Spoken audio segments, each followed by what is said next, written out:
Bonjour. Alors, un premier regard dans le rétroviseur sur les chiffres de la formation en 2021, avant de passer la parole à Béatrice et Jacques qui vont parler de l'offre d'accompagnement qui sont très actuelles. 2021, ça a été une année marquée par la reprise économique et l'accompagnement à la reprise économique pour l'AFDAS et qui a vu sa capacité augmenter à la faveur de subventions, notamment le FNE formation. On va en voir encore des traces dans les chiffres. Et autre grand sujet, le développement de l'apprentissage. On en a parlé tout à l'heure. Alors, les chiffres ne sont pas très impressionnants en valeur absolue. En revanche, la forme de la courbe est plutôt encourageante. On va le voir. Et ça peut peut-être permettre d'avoir aussi une diversification des profils. Alors, le nombre d'individus accompagnés par la formation en 2021, de bénéficiaires de formation. Alors, l'année 2021, elle est en continuité de l'année 2020, avec une légère progression du nombre de bénéficiaires salariés intermittents, qui s'étaient plutôt nettement moins formés en 2020, année particulière, par rapport à 2019, et dans la continuité pour les bénéficiaires permanents. On appelle permanents à tous ceux qui ne sont pas intermittents du spectacle à l'AFDAS et qui sont en contrat CDI ou CDD. Donc on le voit plutôt des chiffres en continuité de l'année 2021 avec 498 bénéficiaires en tout sur cette année. Le profil de ces bénéficiaires, on retrouve la répartition de profils qui ressemble à celle du tissu économique avec une concentration relativement importante en Île-de-France pour les 2/3 des bénéficiaires. Mais on voit l'indice fort d'une présence régionale, alors en Nouvelle-Aquitaine, en Charente en particulier, dans la Drôme, dans le Nord, dans l'Hérault, à La Réunion. Répartition régionale des bénéficiaires, on a aussi un profil intéressant en termes d'âge et qui ressemble là aussi au profil de l'emploi. Et donc la jeunesse qui caractérise le tissu économique se retrouve dans le profil des bénéficiaires, avec 7 bénéficiaires sur 10 de formation qui ont moins de 40 ans. On voit là deux pyramides des âges qui ont des formes différentes. Les salariés intermittents du spectacle avec des trentenaires. Et du côté des permanents, plutôt des plus jeunes qui sont plus nombreux. Et on peut y voir ici l'effet de la progression de l'alternance et de l'apprentissage en particulier, et avec un effet intéressant sur la diversification du profil, en particulier entre hommes et femmes, et sur la parité. On a cette année, sur l'ensemble des bénéficiaires, une parité qui est parfaite sur ces bénéficiaires entre hommes et femmes, ce qui n'était pas le cas l'année dernière, puisqu'on était à 43% de femmes. Et donc c'est en particulier lié à la progression de l'apprentissage, sur des parcours, on va le voir, gestion de production par exemple, des métiers qui sont un petit peu plus souvent occupés par des femmes. Et donc on voit ici cette courbe et ce graphique qui montre une arrivée des femmes parmi les bénéficiaires de formation. Et peut-être dans l'emploi, les chiffres de l'emploi nous le diront. Quels sont les métiers occupés par ces bénéficiaires de formation? Donc pour les permanents, on avait traditionnellement beaucoup de fonctions support et on voit les métiers de la gestion de la production là, qui sont importants, encore une fois à mettre en lien avec le développement de l'apprentissage et devant les métiers de l'animation, animateur 2D, 3D. Donc un développement de la formation finalement assez cœur de métier. Et pour les bénéficiaires intermittents, là c'est très largement les métiers directement de l'animation qui bénéficient de cette formation. Alors je vais vite, pour ne pas vous assommer de chiffres. Donc on a vu le profil des bénéficiaires. Qu'en est-il pour les actions de formation? La première ligne en grise, ce sont les actions de formation à destination des permanents. Les permanents, ça inclut pour nous les alternants, puisque ce sont tous ceux qui sont en CDD ou en CDI. Et donc on voit l'impact de la progression de l'apprentissage avec un nombre d'actions qui a diminué. En revanche, un nombre d'heures qui a augmenté, donc des parcours plutôt plus longs et un montant engagé cohérent avec ce nombre d'heures. Et à l'inverse, pour les intermittents, on a un peu plus d'actions, un peu moins d'heures, et en revanche, des actions qui coûtent un petit peu plus cher et qui sont donc un peu plus techniques et ça rentre en cohérence avec les différents débats que vous avez eus déjà. Ces thématiques de formation, on le voit sur le public des intermittents, elles sont très nettement au cœur de métier et de plus en plus, avec des formations de plus en plus techniques, notamment sur les logiciels. Et du côté des permanents, on a presque à 50-50 à la fois des thématiques transverses, management, langue, mais également du cœur de métier au sens large, avec des formations audiovisuelles, production notamment, et les IT aussi, dont on a parlé tout à l'heure. Alors, la progression du recours à l'alternance en 2021. Donc, on voit ici deux courbes sur l'alternance, en orange l'apprentissage et en bleu le contrat de professionnalisation. Donc, les chiffres sont en valeur absolue. Donc, on n'a pas des chiffres qui sont extrêmement impressionnants en soi, mais on voit bien cette courbe de la progression de l'apprentissage qui est encourageante, avec une progression qui est nette et qui vient un tout petit peu en substitution du contrat de professionnalisation. Et on le voit lorsqu'on compare les deux types de contrats, on a sur les contrats d'apprentissage une durée moyenne qui est un petit peu plus longue, alors que les contrats de professionnalisation qui se spécialisent et sont davantage sur mesure, expérimentaux et un peu plus près des besoins des entreprises. Pardon, je me permets, mais il y a des aides très importantes actuellement de l'État qui vont s'arrêter, possiblement. Alors, sur les aides à l'alternance, a priori, elles vont continuer en 2023. Puisqu'elles sont aujourd'hui dans la loi de finances, elles ont été budgétisées pour un certain volume. Ce qu'on ne connaît pas encore, c'est les modalités d'application de ces aides à l'apprentissage et à l'alternance. C'est-à-dire qu'on ne sait pas quelles vont être leurs valeurs, à quel type d'entreprise elles seront réservées, s'il y aura des particularités de parcours. Après, aujourd'hui, l'État ne peut pas se permettre de débrancher le système d'aide à l'alternance, puisque c'est une des très grosses réussites de la dernière loi de la formation professionnelle, et que ça a considérablement amélioré l'insertion professionnelle des jeunes. Voilà, donc dans un volet, dans une discussion un peu globale sur le chômage, en ce moment, c'est très compliqué aussi de dire qu'on n'aide plus du tout l'apprentissage et l'alternance. Mais effectivement, donc une progression qui est certainement liée avec le plan Un jeune, une solution, les aides associées, mais aussi au développement de l'offre en alternance qui est proposée. Alors, les principales certifications sur le volet apprentissage, on a mis les trois contrats qu'on retrouve le plus dans les données. Une licence avec un parcours gestion de production, notamment au Gobelin, le titre réalisateur animation 3D, ou master création numérique. Et donc, on le voit sur le camembert, 50% de fonctions transverses et 50% audiovisuelles. Et sur les contrats de professionnalisation, on voit notamment, on peut citer au milieu le CQPTD avec le parcours en formation situation de travail avec Artline, ou chef dessinateur concepteur au cinéma d'animation, chef de projet concepteur et réalisateur de cinéma d'animation, notamment à l'école des métiers du cinéma d'animation ou à l'atelier. Et donc là, des certifications qui sont nettement plus cœur de métier et sur mesure. Alors, bon, c'est vrai que vous commencez à parler beaucoup d'alternance dans ce secteur, d'apprentissage. Il y a une évolution, elle est certaine, il y a un avancement. Après, c'est à mettre en rapport avec l'intégralité de notre périmètre, puisqu'on on finance à peu près par an plus de 40 000 contrats d'apprentissage ou de professionnalisation. Là, on voit quand même qu'on est sur la petite centaine d'unités. Donc on voit quand même qu'il y a un taux d'entrée de l'alternance qui est assez peu élevé dans l'animation, et que la filière commence à s'en saisir, mais qu'elle pourrait s'en saisir beaucoup plus, avec des enjeux financiers derrière et des enjeux de prise en charge de la formation initiale qui sont importants. Une marge de progression, oui, absolument. La formation a aussi permis d'accompagner des artistes-auteurs, 329 en 2021. Vous avez des données sur ce sujet. Et puis, en 2021, ça a été aussi la poursuite de l'année 2020 avec le fonds FNE Formation, donc l'opération lancée par l'État en 2020, qui initialement permettait de former les salariés en activité partielle et qui ensuite a permis d'accompagner les salariés des entreprises en relance économique, et avec une progression de cet accompagnement dans le secteur de l'animation en 2021. 69 bénéficiaires dans 9 entreprises du secteur.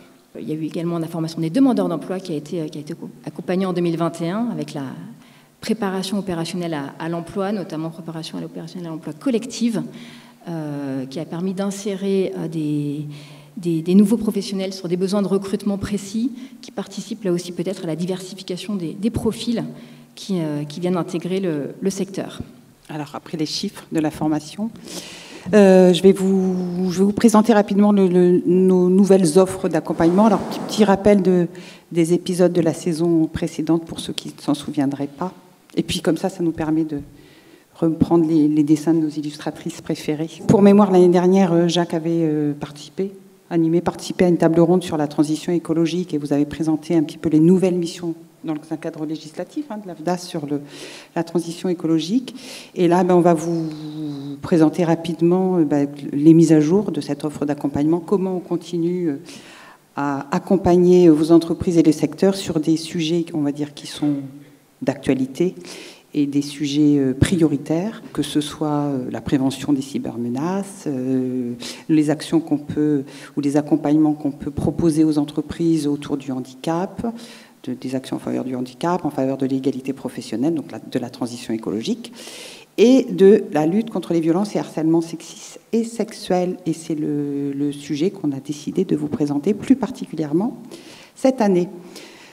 Puisque vous le savez, toutes les entreprises ont des obligations maintenant pour prévenir, lutter, arrêter tous ces agissements, y compris, ça c'est valable pour tous les secteurs, et vous, dans vos secteurs, vous avez aussi des obligations comme les autres, et certaines même spécifiques, puisque dans les secteurs de la culture, aujourd'hui, pour bénéficier de tout ou partie de financement public, vous avez des obligations à remplir, à respecter. Et là, on vous présente les obligations qui existent dans un cadre législatif et réglementaire depuis le début de l'année. Mais vous savez que depuis janvier 2021, le CNC a mis en place un certain nombre d'exigences pour que vous puissiez bénéficier du soutien du CNC. Aujourd'hui, du coup, l'AFDAS s'est aussi saisi du sujet pour vous proposer des services, des prestations qui vont vous aider à mettre en place ce qu'il faut pour lutter contre pour lutter, je sais pas, voilà. Alors, comme d'habitude, maintenant... On n'est pas rendu, hein. Qui le dis-tu ? Comme d'habitude, une offre en trois niveaux, en 3 étapes, en 3 axes. Donc, pour ceux qui ont déjà bénéficié d'un certain type d'accompagnement, donc aujourd'hui, globalement, systématiquement, sur les sujets prioritaires, etc., d'accompagnement de vos entreprises, on vous propose une offre en 3 parties, un axe sensibilisation, un axe formation et un axe accompagnement.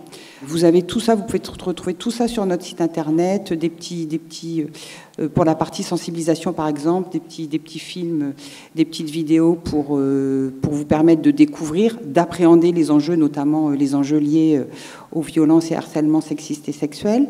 On vous propose aussi des parcours de formation spécifiques pour vous accompagner sur ces sujets-là, et puis notre offre d'accompagnement qui existe depuis 2019 maintenant, une offre d'accompagnement d'ailleurs et une ingénierie qui a été, certains d'entre vous le savent déjà, construite dans le cadre de partenariats qu'on a pu signer avec l'État et qui nous permet de vous proposer des prestations d'appui conseil, que ce soit sur les thématiques ressources humaines, égalité professionnelle ou RSE pour le sujet qui nous intéresse aujourd'hui. L'idée étant de vous proposer une offre complète qui va vous permettre de prévenir certains risques, d'agir en amont, pendant, et d'éviter que des situations un peu compliquées se mettent en place dans vos entreprises. Donc sur l'offre de formation VHSS, puisqu'on a choisi ce sujet aujourd'hui de l'AFDAS, vous avez une offre vraiment qui est diversifiée, qui est assez souple. Vous avez une offre avec des parcours d'une journée, de 2 journées, de 3 journées, qui sont destinés à un public large, puisque vous voyez, c'est non seulement les salariés des entreprises, quels que soient les postes dans les entreprises, mais également tout ce qu'on appelle, nous, les publics particuliers, donc les intermittents du spectacle, les artistes-auteurs, les pigistes. Donc on a vraiment une offre qui cible l'ensemble de la structure et des collaborateurs des entreprises.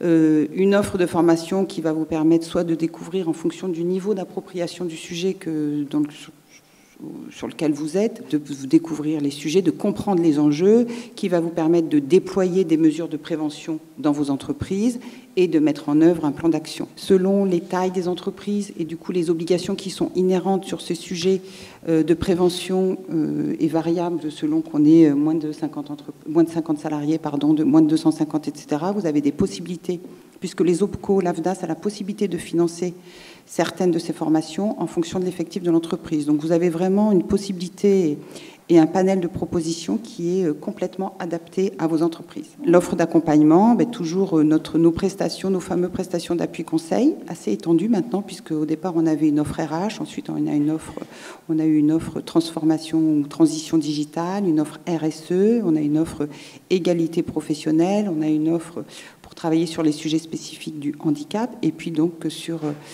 pour agir contre les VHSS. Toujours le même principe de cet accompagnement, c'est un accompagnement qui vous est proposé, qui permet à vos entreprises de bénéficier de la prestation d'un expert du sujet externe à l'entreprise, sur un schéma qui est construit sur 5 jours, avec en gros à peu près 4 étapes différentes, un état des lieux dans l'entreprise, une découverte, une co-construction entre vous et le consultant d'un plan d'action, la mise en œuvre de ce plan d'action, et puis toujours un bilan, un suivi, et éventuellement une adaptation, une mise à jour de ce plan d'action.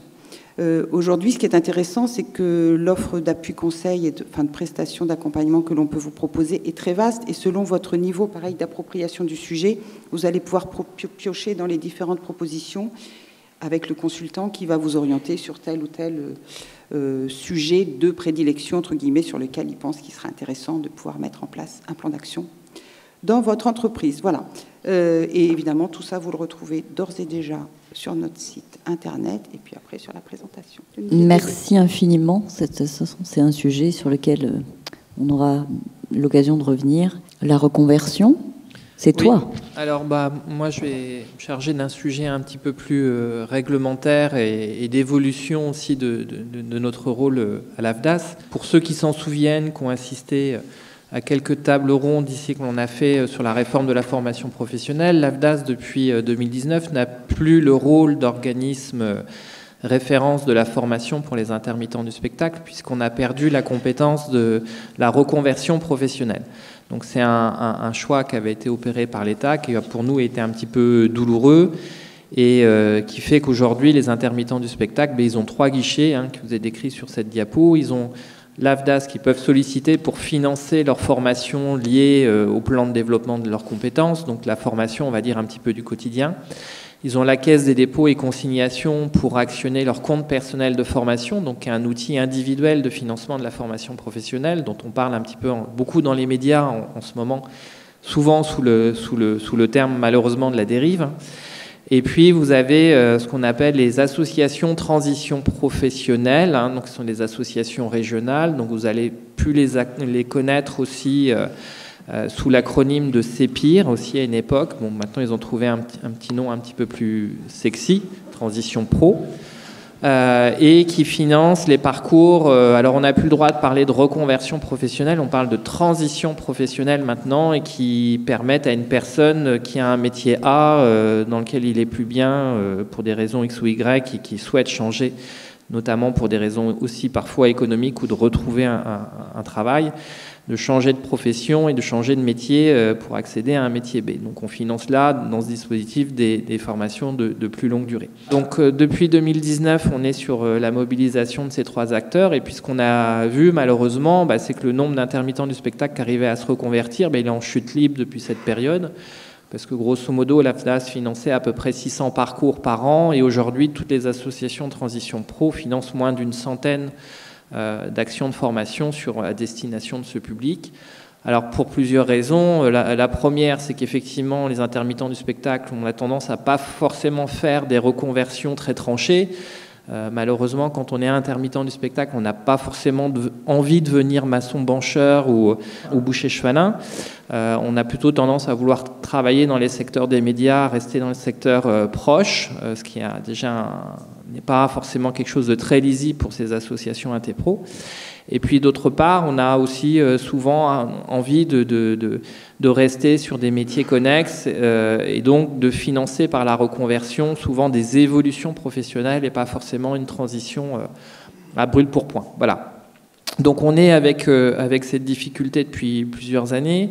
L'État est assez conscient de la difficulté et a décidé en fin d'année dernière, donc dans un décret du 30 décembre 2021. Alors, les décrets du 30 décembre, généralement, c'est les trucs qu'on ne veut pas trop montrer. On les publie en loose day à la veille du jour de l'an, comme ça personne ne les regarde.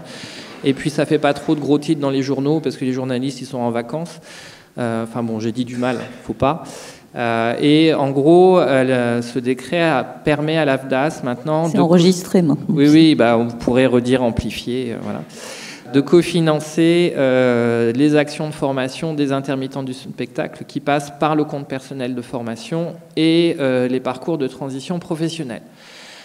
Donc en gros, l'État a donné de l'argent à l'AFDAS, à peu près 8 millions d'euros par an, pour effectuer ces cofinancements et nous permettre d'améliorer l'accès des intermittents à ces deux dispositifs, notamment sur un volet financier.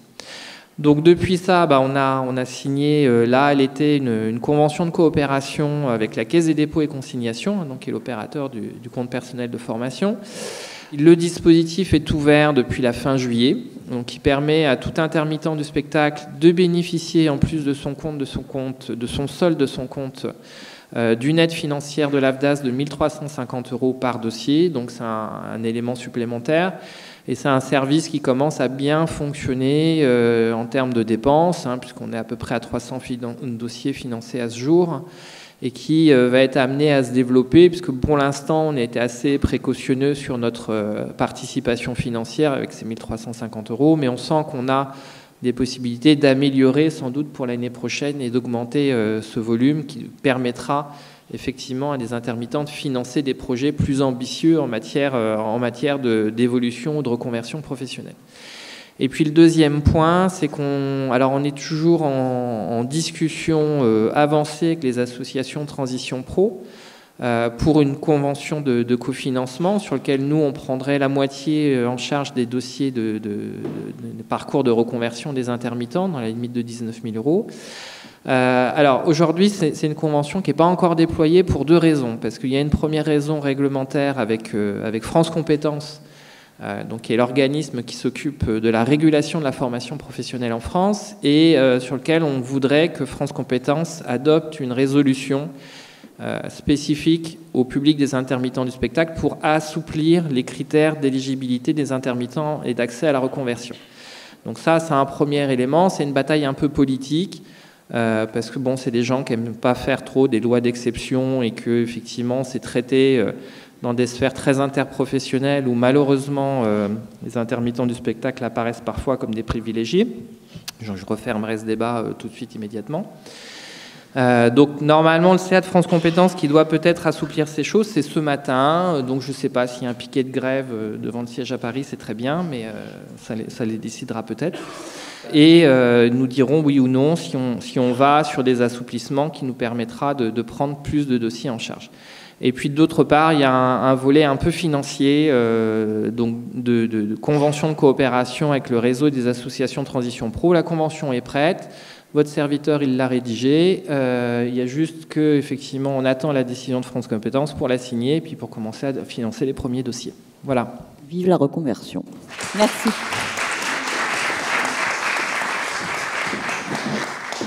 Ségolène, tu arrives avec une nouvelle qui va réjouir tous ceux qui, hier, ont réclamé de la formation sur le temps réel. Tu es un peu la star là, de ce matin.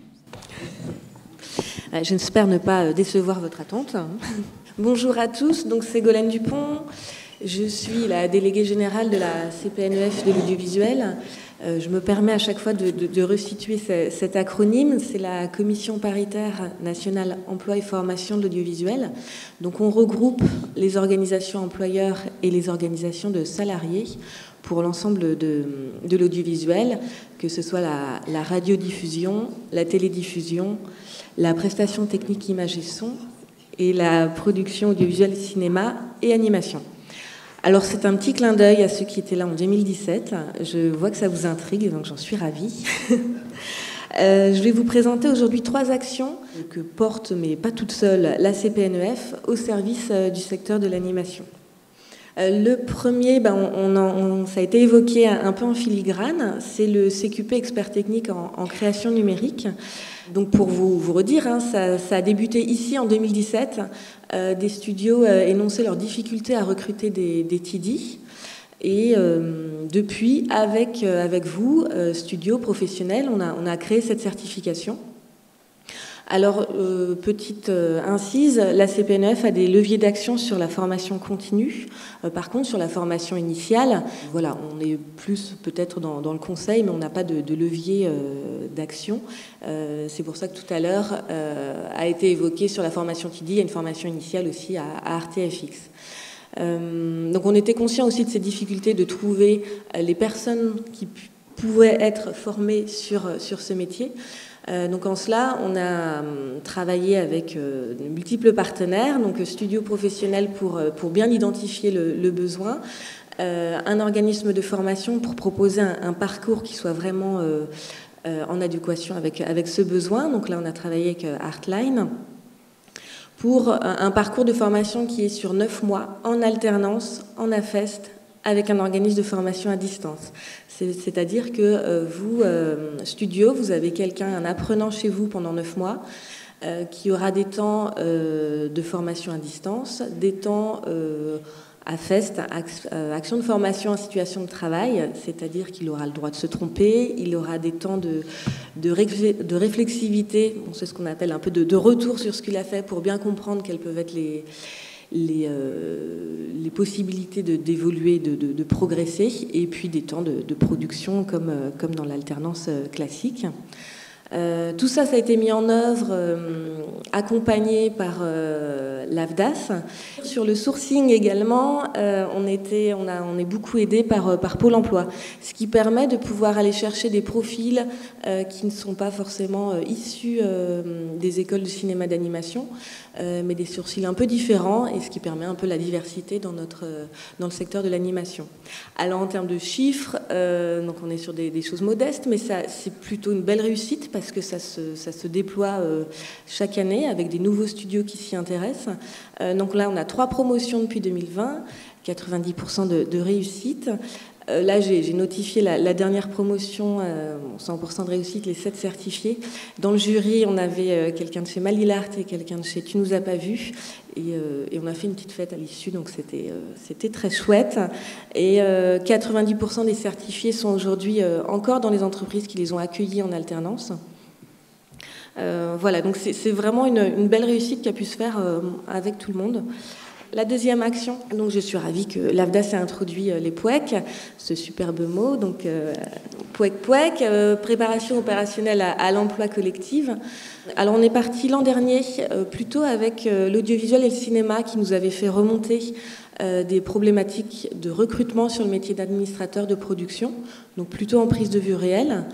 Donc la POEC, pour mémoire, c'est un dispositif de formation qui va aller chercher des demandeurs d'emploi et les former sur des métiers en tension.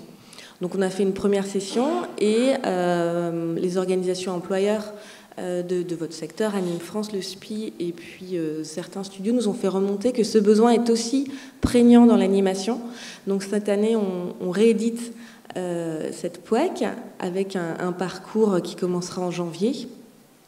Et ce parcours de formation met bien l'accent sur les compétences en compta, en gestion, en paye, notes de frais, passe en revue vraiment les 3 conventions collectives qu'on a ciblées, prod audio, prod ciné, évidemment prod animation. Et donc là, je tiens à préciser que la CPNEF s'est mis en posture de facilitatrice, parce que des POEC, il y en a qui se développent un peu partout. C'est un dispositif Pôle emploi AFDAS. Et donc là, nous, on a été un petit peu à la coordination et on est ravis de pouvoir mettre un peu l'accent là-dessus. Donc même chose, la studio, si vous êtes dans cette même problématique, faites-vous connaître, parce que c'est un dispositif très intéressant. En tant qu'entreprise, vous allez avoir des personnes formées au bout de ce parcours et financièrement, vous ne déboursez rien. Donc ça peut être quand même très intéressant. Et pour les demandeurs d'emploi, on leur assure et on leur promet des embauches à l'issue d'un parcours de formation qui est un peu long, un peu dense, mais ils sont sur la dernière session, il y avait sur les 14, 13 ont pu trouver du travail en CDI ou en CDDU au sein de sociétés de production. Et donc c'est là que j'ai mon exclusivité mondiale. Vous en avez parlé hier à de multiples reprises, et c'est là qu'on voit toute la justesse des radis et des RAF. Ce qui se dit dans les radis se voit peut-être concrétisé quelques années après dans les RAF. Donc nous, on a entendu qu'il y avait une problématique sur la 3D temps réel, une problématique formation. Donc on a travaillé encore une fois avec un certain nombre d'entre vous pour essayer de créer quelque chose qui puisse correspondre aux besoins. Donc cette certification, on l'a nommée intégrer les outils et méthodes de la 3D temps réel dans un projet audiovisuel. C'est à destination des infographistes 3D et c'est de permettre à ces professionnels de s'acculturer aux particularités des outils temps réel, comment est-ce que ça impacte sur les workflows, la façon de fabriquer les images. Ça a été notamment évoqué hier par 2 minutes et Loops. Et deuxième ambition de cette certification, c'est d'acquérir un peu les compétences clés des outils temps réel. Alors ça n'a pas vocation à sortir des experts des outils, parce qu'aujourd'hui il y en a plusieurs, bon, les plus identifiés sont Unity et Unreal. Donc ça va être exploré évidemment au cours des parcours de formation. Donc voilà, ça c'était notre ambition. Et vous savez que nous, on est certificateurs et après on habilite des organismes de formation. Et là, on est vraiment ravis de pouvoir vous présenter les 3 premiers parcours qui ont été habilités, qui prennent en compte les différents domaines d'application de la 3D temps réel, que ce soit en plateau virtuel, VFX, prise de vue réelle, et en animation. Donc là, ça va peut-être pas suffire à toute la demande que j'ai entendue hier, mais voilà, il y a un parcours spécial animation qui est porté par les Gobelins avec le soutien du studio Miam Animation. C'est 105 heures à Paris. Un autre parcours très intéressant avec l'Institut national de l'audiovisuel, l'INA, en regroupement avec l'Institut Georges Méliès. Et là, le studio qui les accompagne, c'est Dark Matters, qui ont des plateaux extraordinaires. Là, c'est plutôt un parcours fiction broadcast, 105 heures à Brie-sur-Marne. Et le dernier parcours à Toulon, université, avec l'entreprise Telomédia. Très chouette parcours aussi, plutôt broadcast, 150 heures. Donc voilà, ça c'est un peu ce qu'on voulait vous montrer sur la 3D temps réel aujourd'hui. C'est tout récent, ça va être mis en place à partir du 2e semestre 2023.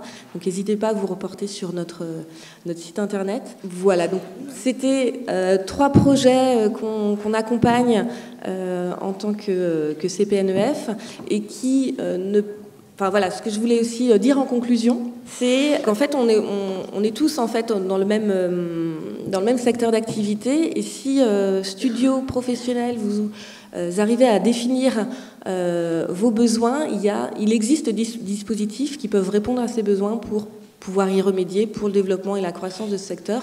Et à chaque fois, comme vous avez pu le constater, c'est des réponses un peu partenariales.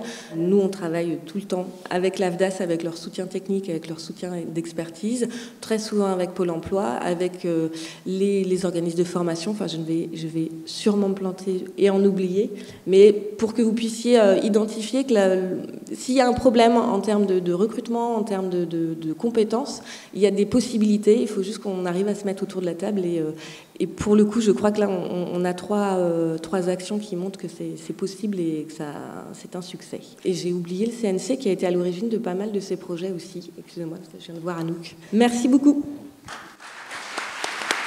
Merci infiniment à tous les 4.